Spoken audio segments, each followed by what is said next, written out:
What's up, guys? Fat Samurai Guy here with Lady Fat Blood, and today we are talking about a little bit of the history of video game movies. Not the greatest track record. Dubious at best. Yes. Oh, yes. Damn. Would have to say that, I grew up watching the old Tron movie when I was a kid. Never seen it. Didn't know what was going on, but I was like, ooh, nice graphics, right? Which is, I guess you could say the same thing about Tron Legacy. It was like, ooh, nice graphics, but didn't know what was going on. The pretty colors. It's so pretty. And a kick-ass soundtrack. But anyway, video games, okay? Nintendo was hot at the time, and I believe it all started with Super Mario Brothers. And I remember, I was young, I was excited. Like, woo, Super Mario Brothers, baby! And I remember seeing that trailer, and I was like, oh, man, come on, Dad, you gotta go see it. And, you know, my dad took me to go see the movie, and I just could not wait to see Luigi and Mario and King Koopa on the big screen and all its awesomeness. I could not wait. And then I saw this.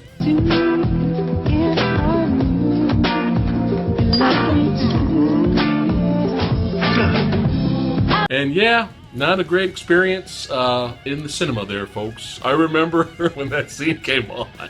I was like, what the hell is happening? Actually, the whole movie, I was like, what's going on? And I remember when that scene happened, I turned to my dad, and I was just I was embarrassed.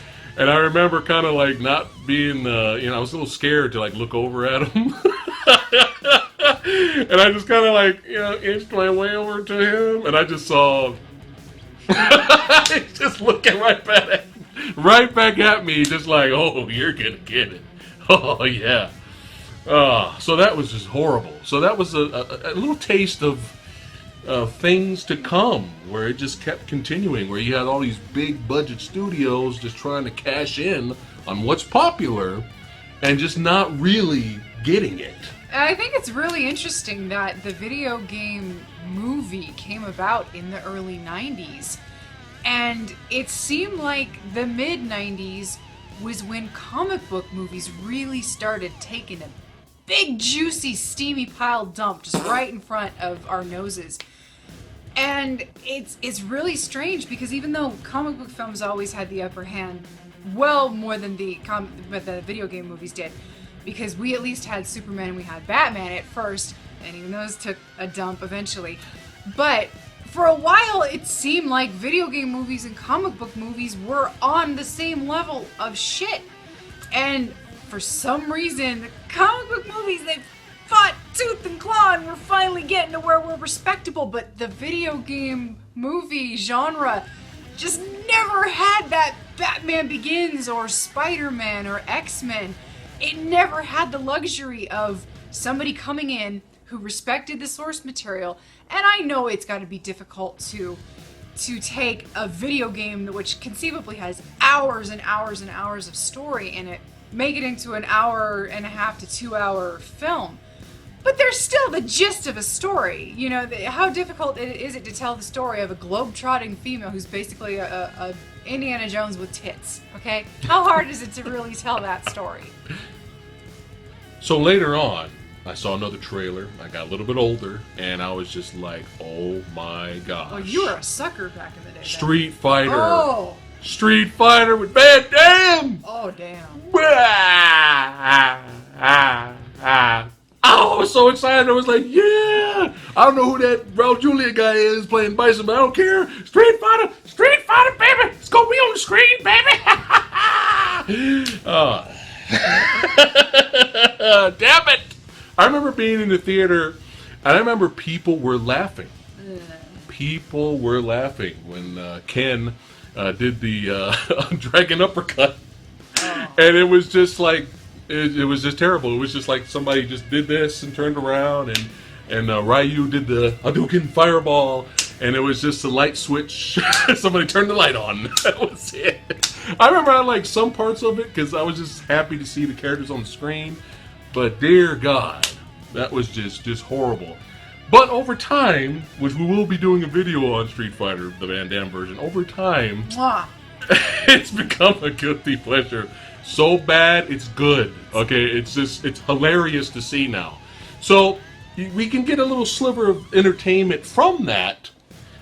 Unfortunately, with the other Street Fighter movie, The Legend of Chun-Li, no entertainment in that bullshit movie. That movie was horrible. You want to talk about trying to, I don't know what they were doing with that movie. Trying to reimagine or give a new take on a really well-known story. It was terrible. What? It was terrible. Do you remember the awesomeness of the Japanese animated Street Fighter 2, the animated movie? Remember that awesome badass fight with Chun-Li versus Vega? You remember that, right? The director of Legend of Chun-Li, Sherman.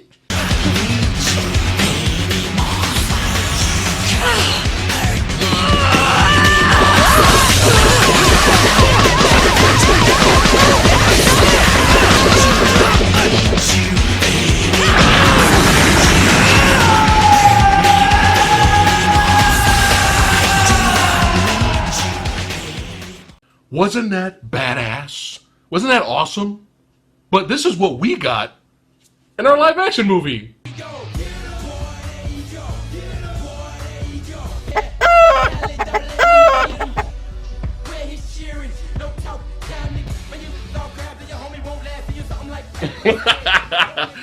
What the hell was that? People complain about Raul Julia being Bison. Why was Bison Irish and in a white suit CNR? Who is that? That's Bison? Really? Raul Julia was a reason to watch the first Street Fighter. This guy will make you want to wish you never heard of Street Fighter. But it was, I'm not just saying it was him. The whole movie was just, why? So after Super Mario Brothers and Street Fighter disappointment, You can only go uphill from there. there was a small sliver of hope that was revealed when I was in high school around this time. I was in high school, I believe in 1995, I believe the movie came out. And it was Mortal Kombat!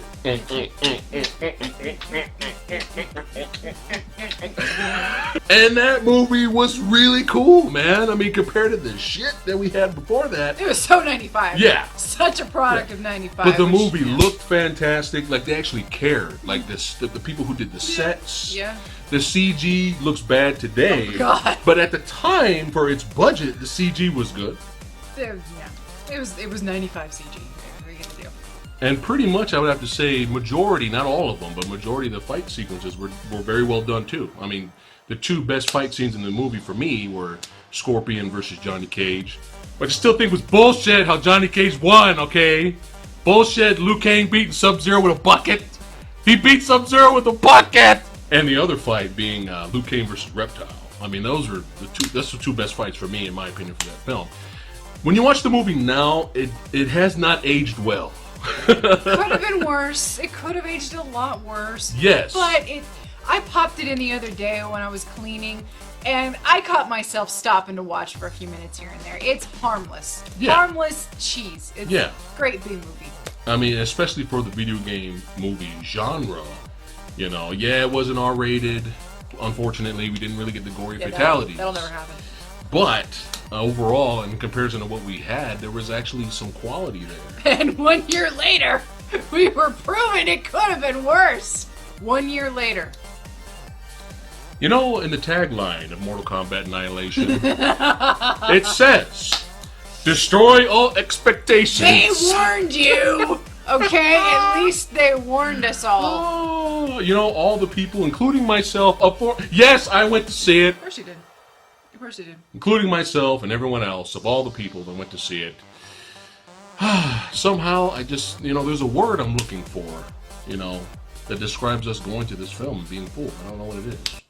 Suckers! So, let me ask you, when you went in, because I wasn't watching movies, I wasn't actually going to the movies in the 90s back in the day, don't ask me why. So I was not of the Mortal Kombat scene at the time. Did you know about the major casting changes when you went in? No. Nope. Wow. I was like, that's not Johnny Cage. Like, who is that guy? Oh, Johnny Cage is dead. Sorry, spoilers. But it's just, what the hell, man? Like, Raiden, where's the badass, awesome Christopher Lambert? Where's Christopher Lambert, man? Damn it, who is this guy? The fate of billions will depend upon you.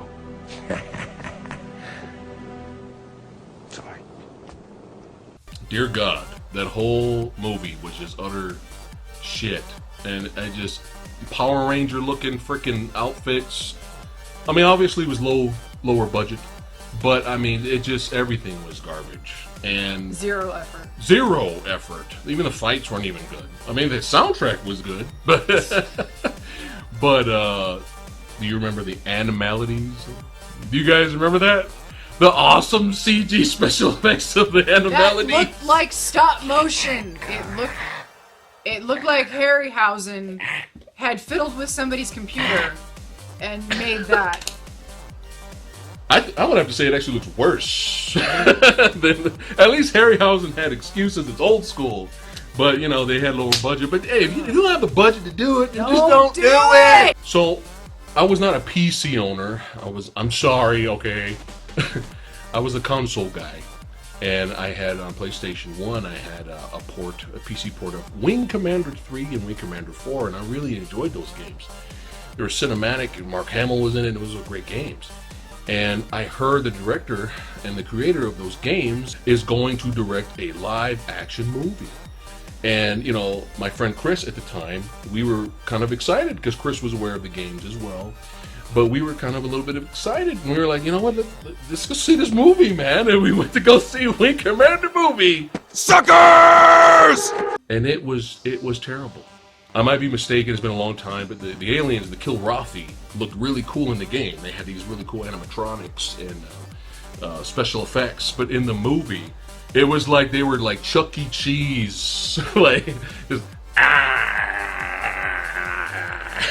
it was terrible. I remember me and my friend Chris in the theater like, I mean, it was horrible, you know, and you had to, like, it was like an origin. So, Mark Hamill and the guy who played Biff from the Back to the Future movie, they were great in those games. And so this movie was like an origin story of their characters.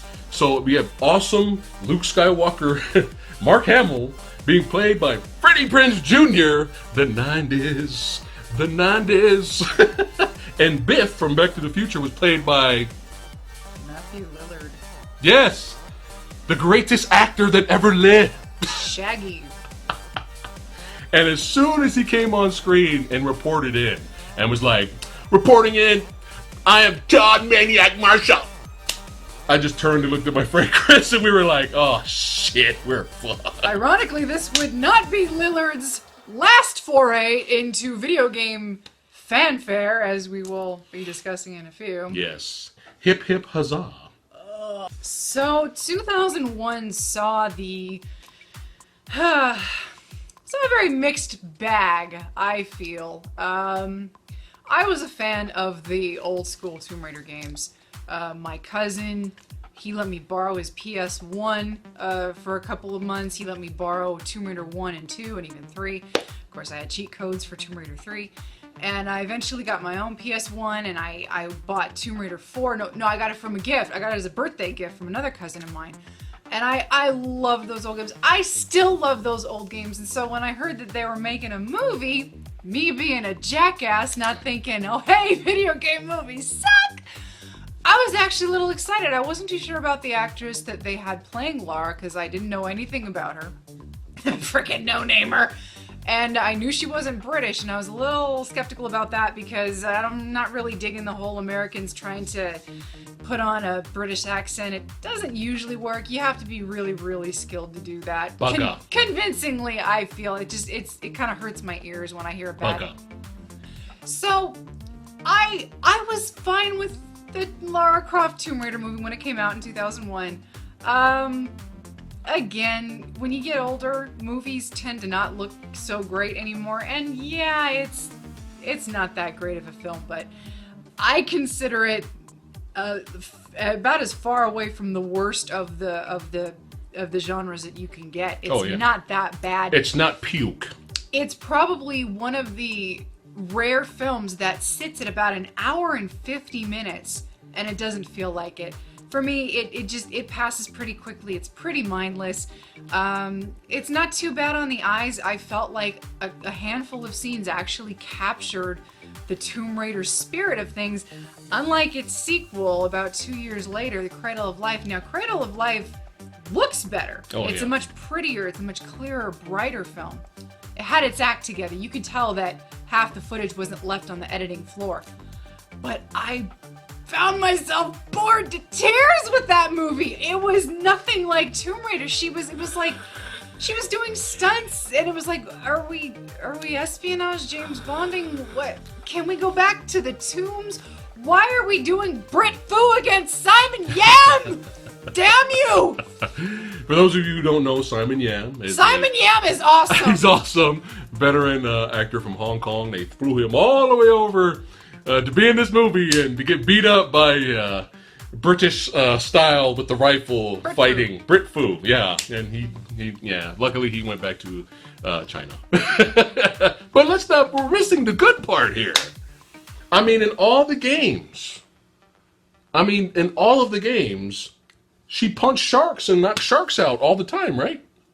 Fuck you! So now we come to the Resident Evil films. And unfortunately, the guy who directed the semi-decent, good for its time, Mortal Kombat, went off and did the first Resident Evil film. And, it wasn't really that great. But all of the Resident Evil films, you can watch those and you can actually enjoy them. You can watch the Resident Evil movies, and if you're looking for mindless zombie action and you don't really care about the plot or that it follows the games, you can have fun and be like, this is kick-ass stuff. You can enjoy the Resident Evil movies. But if you're fans of the game, like we were, it's just kind of like, okay, there's parts in this series where I was like, well, that's a cool action sequence. I like that. But it's doing its own thing, and that's fine. But when it's not a good thing when the first movie, which is not really that great, is kind of the closest to the game. Even though that first movie did its own thing, it's the closest thing to the game. In terms of atmosphere. Yeah, than all the rest of the movies, and that's not really a great thing. It's nothing to brag about. The Resident Evil films are a very interesting series. They're a study. They're a fascinating study on... Pay no attention to what you think you know from the video games. Forget the video games. Okay. On their own, they're not good films. And your brain is telling you, this is not good. I'm dying up in here. Why am I watching this? And then the next thing you know, you're shelling out another $10 to go watch the sequel. And you don't know why. It's fascinating. I don't think I've actually seen any of them in the theaters. I know you have. But whenever they come out for rental or cheap Blu-ray buy, I'm like, yeah, I think I'm gonna buy that just because I have the other ones, and let's just complete the series. I am invested in a morbidly curiosity with like, where the hell is this gonna go next? How are they going to retcon this for the next sequel? Because every single sequel seems to retcon the last one, and yet we still have the same character, we still have somewhat of the same premise. It's a freak show, and you can't stop watching. Shit as it is, it's weird. I can't explain it. So there's just too many bad movies. I haven't came across one yet where I was like, this is fucking awesome. Like, wow. Yeah. Not yet. It has not happened yet. We've had inoffensive movies. Yeah. I would say average. Yeah, Dead or Alive. Dead or Alive knew exactly what it was, and it was I could totally. I'm fine with that one. Silent Hill, I know nothing about the Silent Hill franchise, so that one didn't bother me. It was pretty good. I haven't seen the sequel. Yeah. You're good at that one. And Doom. Doom had a really cool, awesome first-person shooter sequence, at least, at the end, which was awesome. The rest of the movie was just kind of generic and bland. Yeah. But we'll be here all day if we go through all the video game movies. So at the end of the video, we're going to show a quick list of dishonorable mentions of what movies to stay away from. But now we have to get to the man, the myth, the legend. Uwe Boll, the greatest video game director of all time. Yes. Yes. For those of you out there who do not know who Uwe Boll is... Oh, they all know who he is. You'd be surprised. I don't know how this guy gets his funding. I don't know how he gets his money. But this guy is the king of puke. My God, he's gonna puke! He's gonna puke! He's gonna puke! He's gonna puke! Oh, man. Okay? This guy is just the worst. Whoa, you better watch what you're saying, man. He might challenge you to a boxing match. Yeah, sorry. Yeah, I might get challenged. I think we know who'd win that fight. Me, damn it! Shut up! Shut up! Uwe Boll's first film was a piece of shit movie called House of the Dead, based off the popular game from Sega, a gun-shooting classic game. And killing zombies, how can that be hard to do? But apparently it was hard to him. So this movie was so terrible that during the action sequences of this film, Mr. Uwe Boll spliced in actual video game footage from the game in the movie. I don't think it was artistic value. What a waste of your Clint Howards. Blood Rain, based off the video game Blood Rain, which I played and enjoyed. I played the sequel, I enjoyed it. And just out of curiosity, it was her birthday. Woo! Sorry. And we went to the theater and we were like, you know what? We're bored. Let's go check it out. Got nothing And better to do. oh man, holy shit! Woo! The acting, the sets, the story, the special effects, cinematography. It has everything. It has it all done completely wrong. Everything was shit. I mean, wow. I mean, it's very rare because I'm a very polite. I'm not a dick. I'm not an asshole in the movie theater. Okay. So it's very rare, very rare. Well, I will boo the movie. And at the end of that movie, I stood up and went, boo! I flipped it off. I don't usually do that. It was fine because there is no one else in the theater. And you know, Mr. Boll, props to you, good sir. Props to you for taking a concept as simple as a hot, half-dressed, sexy Damphir and turning it into one of the most unsexy. Oh, it's amazing. Everybody remember the Terminatrix from Terminator 3? Oh. Everybody was raving of how hot she was, right? So how did he take her and make her a vampire badass? And there was nothing attractive about her at all in this movie. that was one of the most unsexy portrayals of vampirism. And you had the potential to have a lesbian scene. You had Kristanna Loken and Michelle Rodriguez. Who wouldn't want to see that happen? Okay. Didn't even go for it. One of the most unsexy sex scenes ever. You have a character who, in the game, makes a habit of, like, mounting men and chomping down on their necks before they kill them. I mean, you got that. Amazing. Michelle Rodriguez really, really trying her best to do a British accent. Everybody trying their best and failing halfway through. The movie was so bad, Michael Madsen was drunk on set. I would too. And you can tell. There's moments where we're looking at him and his eyes looking red. He looks a little sleepy. He's really lazy. It's kind of like, man, you know what? Maybe these rumors are true. And the greatest death scene ever filmed. I truly, to this day, I don't believe they told him he was dying in this scene. I really don't think they said, oh, hey, by the way, he's going to stab you, and you need to... Ugh.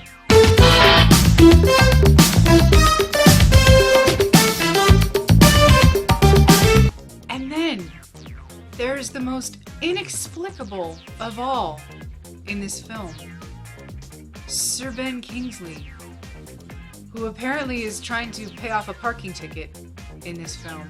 So he spends pretty much all of his scenes, a little bit of dialogue here and there. Ben, buddy, what the fuck? It's okay though, we still love you, Ben, but oh damn, everybody's got their stinkers. Oh. You've had more than your fair share. But, woo! Damn! Now here's the amazing thing. He's made movies that are worse. Uwe Boll has made worse than Blood Rain. So, little classic series of films called The Lord of the Rings came out between the years of 2000 and 2003. And the studios hadn't quite figured out that Uwe Boll wasn't quite all there. And somehow he suckered a company into giving him, was it 65 million? It was 60 or 65 $65 million. To do a movie on a video game that not a lot of people knew about, called Dungeon Siege. and it was glorious. You want to talk about, Statham. How the fuck did you survive that, buddy? Now, damn, the cast in this movie. What the fuck? I thought getting Ben Kingsley for Blood Rain was just like, damn, that's some scary shit. You can bring that kind of an actor down. And I'm not saying that the people that were in Dungeon Siege were on Ben Kingsley's level, but I'm saying you had Jason Statham. You had Ray Liotta, who was a contender at one point. And you even had John Rhys Davies, who was fresh off of his tour as Gimli. Dude. Terrible. And yeah, we saw that in the theater too. And it had Matthew Lillard, our favorite actor of all time, Matthew fucking Lillard. Hip hip huzzah. After that, there was really nowhere else to go but just right down into the latrine. After that, he had Alone in the Dark, 2 Blood Rain sequels, so there was nowhere else to go but just down into the depths of despair. Down the hole. After that, so yeah, all of this, I could pretty much honestly say that the video game film genre was already it was just not in good shape. He was its death toll. He was the one that nearly, I don't want to say completely, but nearly single-handedly ruined any chances of anyone taking this genre seriously ever again. Although I still want my Uwe Boll Tomb Raider starring Megan Fox. Yeah, right. So yeah, in a nutshell, just stay away from Uwe Boll. Just stay away from the name. If you see it on anything, just don't run. Don't run. Run far. Run for your lives. Okay. So recently, there has been a bit of buzz going around since from Comic-Con and people talking about a resurgence of the video game film genre. We have movies coming out. We have World of Warcraft coming out. We have an Assassin's Creed movie, maybe starring Michael Fassbender. This weekend, we have Hitman. I know a lot of people forgot about the other Hitman, which was bland. The other Hitman isn't as bad as people say. It's not great, but it's not puke. It's not Uwe Boll status, okay? There's some decent stuff in the old Hitman. But this new Hitman comes out this Friday, which we will be reviewing. But there's a little bit of buzz going around. There's a little bit of an excitement again for these movies. And everybody's doing this, you know. Can video game films make a comeback? I personally feel that there's so much material to be had in these things. If you can make a Guardians of the Galaxy and an Ant-Man film entertaining, you can do a Drake movie. Mm-hmm. You can do a Lara Not Croft. Starring Mark Wahlberg. Sweet Lord. You can do this, though. Don't go for the oddballs. Don't make a Yoshi movie. Don't make a Super Mario Brothers movie unless you're going to do an animated film. Well, that's different. Go for the... There's so much material out there. There's got to be a group of people that can pull this shit together and just come up with something that is entertaining. You don't have to be Oscar caliber here. No. But I'm just saying, if we can pull out of the muck of Batman and Robin and Elektra and Daredevil and Ghost Rider and Fantastic Four and then go back to Fan Force. I'm just saying. You know, you're going to take some setbacks. It's going to happen. I'm just saying, if we can pull ourselves out of that, we can pull ourselves out of the despair that was the toilet bowl. Oh, I'm sorry.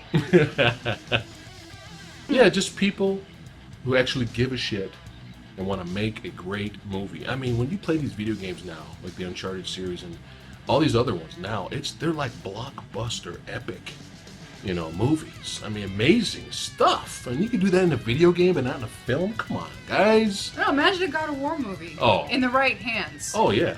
I would lose my shit if they made an awesome, badass God of War film. I would go insane.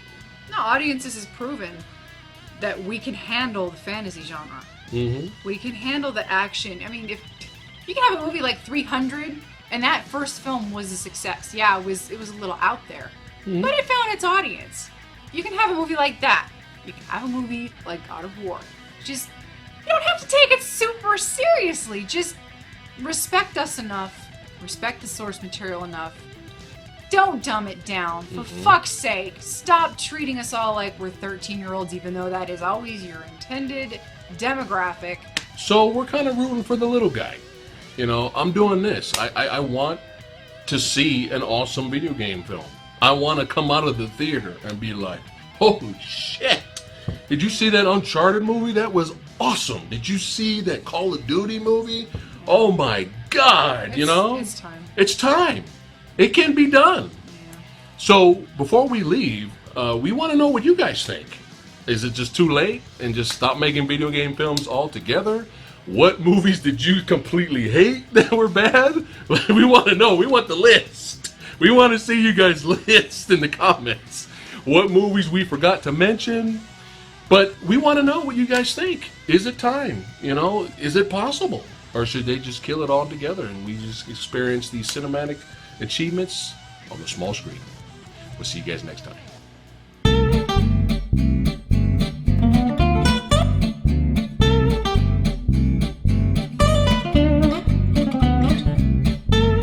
Who apparently is trying to pay off a parking ticket in this film. So he spends pretty much all of his scenes. A little bit of dialogue here and there. Ben, buddy,